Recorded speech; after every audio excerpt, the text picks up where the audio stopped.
Hello, welcome to my mini blog channel part 2।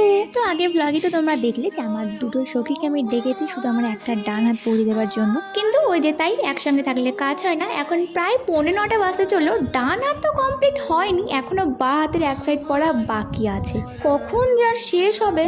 তো আমার ডান হাতেরটা শেষ করে দিয়ে এখন ওরা বসেছে মেহেন্দি পড়তে। আমি বললাম তোরা করে নে, বাড়ি যা, তারপর আমি পরে রাতে বাকি বাঁ হাতটা পরে নেবো। আর তারপর আমরা চলে গেছিলাম ছাদে কিছু ফটো তুলতে। বুঝতে পেরে তো মেহেন্দি পড়ার পর আমার এরকমই হয়।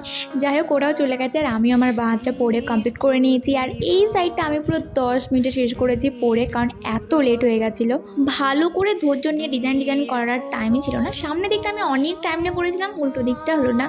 ঠিক আছে, নেক্সট বার হবে, ওই বাত নেই। আর ডান হাতে আঙুলগুলোও তখন কমপ্লিট হয়নি, তো এগুলো আবার দিদি করে দিল লাস্টে। আর মেহেন্দি তোলার পর ওর যে সেন্টটা, হা হা। আর কাল সবাই খুব ভালো করে ঈদ কাটাও। দেখা হচ্ছে নেক্সট ব্লগে, বাই।